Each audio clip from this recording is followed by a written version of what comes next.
오늘은 제가 촬영하기도 전에 굉장히 흥분되어 있고요. 그리고 무척 기분이 좋은 상태입니다. 제가 정말로 보고 싶었던 영화 탑건에 대해서 얘기를 할 겁니다. 자, 제 채널은 보통 그 IT와 관련한 내용들을 많이 이야기를 해왔어요. 근데 오늘은 특별히 탑건이라고 하는 이 영화 얘기를 할 텐데요. 또 제가 너무너무 기다려왔고 너무너무 보고 싶었던 영화이기도 하고요. 제 스스로도 밀덕이기도 한데요. 이미 War of IT라고 이렇게 찾아보시면은 제가 쓴 전쟁사 책도 있습니다. 그래서 전쟁사와 IT를 이렇게 묶어서 책으로 냈었는데요. 네, 생각보다 많이 안 팔렸어요. 네, 도와주십시오. 네. 이 탑건이라는 이 영화는 1987년에 우리나라에 개봉이 됐고요. 미국에서는 1986년에 개봉이 됐던 그런 영화입니다.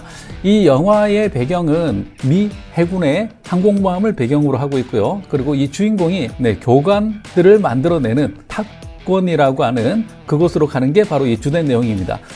보통 어느 정도 시간이 지나면서 이 비행기 기체 성능이 굉장히 많이 좋아지고 미사일들이 나오기 시작하면서 비행기의 그 조종 실력 자체가 그렇게 중요하진 않다라고 많이 생각을 했었어요. 근데 베트남전 때 이게 왕창 깨진 거죠. 다시 훌륭한 조종사들로부터 계속해서 후배들을 양성하는 비행 전술 학교를 만들자라고 해서 만들어진 게 바로 이 탑건이라고 하는 비행 훈련 학교라고 얘기를 할 수가 있습니다. 자, 이 영화에서 봐줄 만한 거 바로 이 비행기죠. 비행기가 바로 F-14 톰캣이라고 하는 비행기인데요. 남자들이 항상 뽑는 최고의 비행기라고 하면 바로 이 F-14 톰캣입니다. 톰 크루즈의 이름하고도 똑같죠. 그래서 그런지 이 톰캣이라는 이 이름의 비행기는 굉장히 많이 인상적인데요. 후세에도 보면 이제 마크로스나 이런 애니메이션에도 영향을 줄 만큼 굉장히 인상적인 비행기입니다. 최신의 기종까지는 아니지만 그래도 현역으로 아직까지 열심히 뛰고 있는 F-18 슈퍼 호넷이라는 비행기로 바뀌어서 이번에 다시 등장을 했습니다. 그것도 무려 30년 만에 이렇게 나온 영화라고 볼 수가 있는데요. 그것도 아주 최신 기종이 아니면서 현역으로 뛰고 있는 F-18을 가지고 나온 이유, 그 이유는 뒤에 가서 다시 한번 다뤄보도록 하겠습니다. 자, 먼저 이 탑건이라는 이 영화는 많은 사람들이 기다리고 있었어요. 그래서 저는 이걸 정말로 큰 화면에서 봐야 되겠다라고 생각을 했었죠. 그래서 저는 반드시 이 영화는 IMAX에서 봐야 되겠다라고 생각을 했었습니다. 자, 아시아 최대의 IMAX가 바로 우리나라에 있었어요. 그래서 용산 아이파크몰에 있는 이 IMAX가 아시아 최대 사이즈입니다. 무조건 용산 아이파크몰로 가야 되겠죠. 이렇게 훌륭한 공간에서 정말 최고의 영화를 보고 싶었는데 문제는 예약이 꽉 찬 거죠. 저는 새벽 4시 타임을 기다렸습니다. 새벽 4시에 일어나서 그래도 아침 첫 표는 반 안 되는 표가 있겠지라고 기대를 한 거죠. 5시에 괜찮은 자리에 하나가 반 안 되는 표가 있었어요. 제가 지금 살고 있는 데가 인천 송도거든요. 인천 송도에서 5시 반에 차를 몰고 용산으로 향해서 달렸습니다. 근데 놀라운 건 제 옆에 전부 다 아저씨들이 많이 있었어요. 이분들이 정말로 영화를 보면서 이렇게 눈물을 흘려요. 너무 감동적이라며 이렇게 눈물을 흘리고, 특히 제 옆에 계셨던 분은 영화가 끝났는데 자막이 올라가는데 안 일어나시는 거예요. 다른 데는 안 보고 자막을 끝까지 쳐다보시고 계시더라고요. 그래서 저는 궁금하잖아요. 그래서 옆에 분한테 물어봤죠. 혹시 쿠키 영상이 남아있나요? 아니요. 하지만 이건 타면과 하늘을 날 수 있는 마지막 기회니까요 라고 하는데 저도 같이 가슴이 뭉클했었습니다. 그래서 저도 나가지 않고 끝까지 쿠키 영상도 없는 자막을 끝까지 봤고요. 이분이 자막이 다 올라가니까 자리에서 이렇게 그제서야 일어나서 나가시다가 출구 쪽까지 가서 아무것도 없는 빈 화면을 다시 한번 쳐다보시고 가시는 거예요. 아, 그 장면에서 저도 모르게 이렇게 울컥했던 그런 기억이 납니다. 자, 이 미국에서도 이 탑건은 굉장히 큰 인기를 끌고 있는데요. 미국 사람들이 이 영화를 볼 때 정신 똑바로 차려야 된다라고 하는 얘기를 합니다. 왜냐하면 미국에서 탑건이 1편이 상영이 되었을 때 그 영화를 보고 너무 사람들이 감동한 거예요. 군대에 지원하는 비율이 500%가 증가됐대요. 탑건 매버릭에서도 사람들이 그런 기대를 한 모양이에요. 이번에는 공군에서 1분짜리 광고 영상을 틀었어요. 네, 이렇게 멋지게 광고 영상을 비행기들과 함께, 여기 보면 좋은 비행기들 다 나오죠. F-22A, B2 스플릿, 그리고 여기는 이제 A-10 이런 기종들이 다 나오고 있고요. 네, 그리고 요거는 오스프리 기종까지 이렇게 좋은 것들을 다 보여주는데 제일 처음에 시작할 때 굉장히 간지나는 말로 시작을 합니다. The Earth is 17% water and 30% land, but the entry sky belong to us. 제가 굉장히 안 좋은 발음으로 얘기했는데 이런 뜻이에요. 영상은 지구의 70%는 바다, 그리고 30%는 육지, 하지만 하늘은 모두 공군의 것이다 라는 간지나는 말로 시작을 했었습니다. 자, 문제는 뭐냐면 이 탑건을 지원했던 거는 해군이에요. 공군이 이렇게 숟가락을 탁 건진 거죠. 자, 그래서 그런지 영화를 마치고 나오면 공군하고요, 그리고 해군의 모병 부스가 이렇게 대기하고 있어요. 그리고 징집관들이 서서 이렇게 멋진 사람이 될 수도 있는 거야, 그리고 이런 혜택들이 있어, 이런 얘기들로 사람들을 열심히 이렇게 꼬드기고 있는 것을 볼 수가 있습니다. 그래서 그 옆에 또 공군도 질 수 없죠. 등 뒤에 탑건을 이렇게 등지고 이렇게 사람들을 모집하고 있는 것을 볼 수가 있습니다. 이 영화의 가장 중요한 멤버는 누굴까요? 누가 뭐래도 바로 이 톰 형이라고 얘기를 할 수가 있겠죠. 이 톰 형의 젊었을 때의 모습, 그리고 지금 모습 비교해봐도 양쪽 다 멋있어요. 나이 든 모습도 나름 나쁘지 않아요. 나도 나이가 들 때 이렇게 하나하나 늙어갔으면 좋겠다라는 생각이 들 정도인데, 근데 이 톰 크루즈가 영화를 찍을 때 대역 없이 웬만한 것들은 몸으로 다 때우잖아요. 자, 이런 사진이 외국 사이트를 이렇게 검색하다 보니까 나와요. 톰 크루즈가 그 제일 첫 편에 찍었을 때는 USS 엔터프라이즈라고 하는 이 항공모함에서 F-14 통켓을 조종하는 조종사였다라고 얘기를 하는데요. 얼마 전에 그 미션 임파서블 그 영화를 찍을 때는 비행기를 조종하는 모양을 보여주기 위해서 에어버스 AS350 그리고 또 헬리콥터 조종하는 법, 이런 것들을 따로 배웠다고 합니다. 자, 하나하나를 대역 없이 하는 것들이 되게 대단하죠. 이 사람이 2천만 달러의 걸프 스트림을 포함해서 세대에서 약 5대 정도의 비행기를 실제로 소유하고 있는 걸로 알려져 있습니다. 자, 지금 화면에 나오는 이 비행기 있죠? 이 비행기가 세계 2차 대전 때 사용했던 P-51 머스탱이라고 하는 비행기예요. 1946년에 제작된 이 머스탱이었는데 돌고 돌아서 이 톰 크루즈가 직접 구매했다고 합니다. 그리고 자기가 직접 몰기도 해요. 이 영화 시작할 때하고 끝날 때 나왔던 이 머스탱이 톰 크루즈 자기 걸 들고 와서 촬영을 했다는 게 굉장히 재밌는 포인트입니다. 요 비행기의 이름도 정했어요. 키스미 케이트라는 이름을 지었는데요. 키스미 케이트라는 이름의 케이트는 자기 전처죠. 자, 그런데 이건 이제 톰 크루즈의 개인 취미생활이고, 영화를 찍기 위해서는 뭘 했을까요? 실전 같은 훈련을 받았다고 해요. 그것도 무려 3개월 이상을 훈련을 받고 그 다음에 영화를 촬영을 했다고 하는데요. 자, 그리고 우리가 보고 있는 모습은 바로 이런 모습이죠. 이 F-18이라고 하는 이 비행기는 앞뒤 이렇게 두 명이 앉는 복자형 비행기가 있어요. 그래서 앞에는 실제로 해군 조종사가 조정을 하고요. 그리고 뒤에 톰 크루즈가 앉아서 어깨 너머로 카메라가 있어서 바로 촬영을 해서 이런 모습들이 나옵니다. 실제로 훈련할 때는 입문용 비행기가 있어요. 여러분들이 이제 게임 중에서 이 플라이트 시뮬레이터라고 하는 그 게임을 보면 항상 입문용 비행기는 이거죠.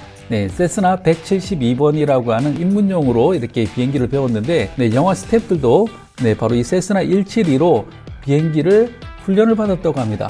자, 이게 가장 안정적이고 민수용에서는 교과서 같은 비행기인데, 그 다음에 약간 하드코어한 기동을 해야 될 거 아니에요.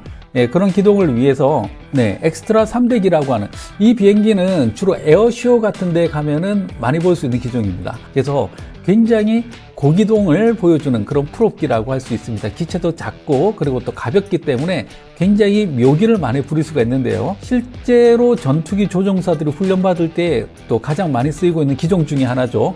L-39 알바트로스라고 하는, 이게 체코제 훈련기인데요. 그래서 이걸 타고 또 실제 제트기처럼 훈련을 받았다고 합니다. 자, 이런 단계들을 거쳐서 실제로 기동을 했으니까 그 영화 속에 나오는 그 표정들 있죠. 정말로 실제였던 거예요. 비행기가 날다가 갑자기 이렇게 하늘로 이렇게 솟구치죠. 그러면은 무게 중심이 어디로 갈까요? 앞으로 가는데 비행기는 위로 오르고 있으니까 사람의 피가 아래쪽으로 흐르는 현상이 일어납니다. 그러면서 피가 아래쪽으로 흐르니까 사람들이 졸도하게 되죠. 그렇게 되면 바로 블랙아웃 현상이 생기면서 실신하게 되는 그런 현상이 생깁니다. 두 번째로, 비행기를 급격하게 아래로 이렇게 내려꽂게 되면 반대로 피가 사람의 머리로 쏠리게 되죠. 그러면 눈 쪽에 피가 쏠리면서 세상이 빨갛게 보이는 현상이 있습니다. 자, 이게 레드아웃이라고 하는 현상이 있는데요. 블랙아웃과 레드아웃을 막기 위해서 특수한 옷을 입어요. 그리고 두 번째로 호흡법 같은 걸 배워서 졸도하지 않게끔 하는 방법들을 충분히 훈련을 합니다. 자, 이 표정을 보면 정말로 그런 훈련을 받은 호흡을 하고 있고요. 저는 이 호흡을 하는 거 보고 와, 진짜 레알이구나 리얼이구나 라는 생각을 했었습니다. 자, 이 영화에서 또 재밌는 포인트 중에 하나가 바로 이 항공모함이죠. 자, 이 항공모함을 보면 거기에 이제 몇 가지 재밌는 포인트들이 있습니다. 그 짧은 활주로 해서 비행기를 날리기 위해서는 앞바퀴에다가 저렇게 고리를 걸어요. 저기에서는 원자력 엔진에서 나오는 스팀이 나와요. 그 스팀을 이용해서 비행기 앞바퀴를 잡고 날려버립니다. 마치 우리가 종이 비행기 앞을 잡고 이렇게 날리는 거하고 똑같이 스팀을 충전한 다음에 이상 없으면 바로 비행기를 바로 쏘는 거죠. 자, 이렇게 스팀을 이용해서 비행기를 쏘는 걸 캐터펄트라고 하는데요. 요즘에 나오는 항공모함은 전자석을 이용을 해서 전기의 힘으로 바로 잡고 날려버립니다. 그래서 저렇게 스팀이 폴폴 나오는 것도 앞으로는 보기 힘든 그런 모습이 되지 않을까라는 생각이 듭니다. 요즘에 나오는 그 미국 항공모함, 제럴드 포드급 항공모함에서는 저런 모습은 보기 힘듭니다. 그러니까 반대로 비행기가 착륙할 때 짧은 갑판에서 착륙을 하기 위해서는 이렇게 후크를 내려요. 그리고 바닥에 있는 저 라인에 걸리면 그 라인에 의해서 이렇게 붙잡아서 바로 착륙을 하게끔 되어 있습니다. 저 뒤에 나오는 저 후크를 어레스트 후크라고 부르고요. 저기 있는 저 라인을 어레스트 라인이라고 하는데 한 줄만 있다가 놓치면 큰일 났잖아요. 그래서 어레스트 라인은 세 줄이 있고 셋 중에 하나만 걸리면 되게끔 그렇게 되어 있습니다. 세 줄 다 끝에는 유압기가 달려 있어요. 그래서 필요하면 줄을 쭉 잡아당기면 유압기에 의해서 쭉 눌러주면서 천천히 비행기를 잡게끔 합니다. 팽팽하게 줄이 당겨져 있다면 받자마자 비행기가 두동강 나겠죠. 그래서 굉장히 많은 시행착오들을 하는 것을 볼 수가 있습니다. 그리고 저 갑판에 많은 사람들이 왔다 갔다 하는데요. 그 사람들의 그 조끼는 자기의 롤을 뜻해요. 그래서 각각의 롤에 맞춰서 일사불란하게 움직이는 모습들을 볼 수가 있습니다. 자, 우리가 놓치기 쉬웠던 것 중에 하나가 바로 이 가와사키죠. 이 가와사키는 1984년에 가와사키 중공업에서 나온 GPZ900R이라고 하는 이 모델입니다. 자, 닌자라고 하는 이 모델인데 이걸 탐 크루즈 형이 몰아요. 이건 비교적 최근 영상인 것 같은데 지금도 이렇게 막 몰면서 되게 즐거워하는 모습들이 보입니다. 이게 탑건 1에서도 등장했던 오토바이거든요. 그래서 보면은 시작하자마자 이 오토바이를 타고 질주하는 모습이 나와요. 착륙하는 비행기 옆으로 이렇게 같이 달리는 걸 볼 수가 있습니다. 그리고 이렇게 표하는 모습을 볼 수가 있는데 이 모습을 많은 사람들이 기억하고 있어요. 이륙하는 비행기였네요. 근데 탑건2에서는 추억팔이를 하는지 다시 그 선글라스 그리고 오토바이를 그대로 꺼내서 타는 것을 볼 수가 있습니다. 많은 아재들이 바로 이 가와사키 중공업의 이 오토바이를 기억하시는 분들도 대단히 많으셨어요. 이 영화를 보면서 많은 사람들이 굉장히 뭉클했다라는 얘기를 많이 해요. 특히 제 주변에 있는 사람들, 아마 그분들에게는 또 다른 의미로 와닿지 않았을까라는 생각이 듭니다. 저는 이걸 이제 이 영화에서 나온 전투기에서도 그런 느낌이 있었어요. 이 전투기는 F-18 호넷이라고 하는 이 전투기입니다. 이 호넷 같은 경우는 제일 처음에 초기형이 좀 작았어요. 그래서 어떤 한계가 있어서 한 등급 키운 지금 사용하고 있는 건 F-18 호넷, 슈퍼 호넷이라고 하는 기종인데 지금 현재 현역으로 사용되고 있는 전투기입니다. 자, 그런데 이 전투기가 최신의 기종은 아니에요. 지금 현재로서는 스텔스기들이 가장 5세대급으로 가장 최신 기종들이죠. 여러분들 보시기에 화면에서 제일 왼쪽에 있는 F-22 랩터, 그리고 그 밑에 있는 F-35, 그리고 그 위에는 지금 현재 미 해군이 개발하고 있는 그런 무인기들, 이런 것들도 있는데 이런 기종들은 잠깐 스쳐 지나가긴 하지만 실제로 활약하진 않습니다. 그런데 여기서는 F-18을 계속해서 보여주고 있고 실제로 멤버들은 모두 다 F-18을 꼭 타야 되는 그런 상황을 연출하고 있다는 거죠. 다시 말해서 재래식 무기, 그리고 재래식 폭탄, 그리고 근거리 전투에서 사용하는 여러 가지 열추적 미사일들을 사용을 해서 전투를 하고 있어요. 이런 것들을 보면 왕년에 탐 크루즈가 나와서 아직까지도 전투를 하고 있는 걸 보면 많은 사람들의 마음속에 그래, 나도 아직 할만해, 나도 할 수 있어, 이런 희망을 주지 않았을까라는 생각이 듭니다. 자, 이번 시간은 여기까지 탑건에 대해서 말씀드렸습니다.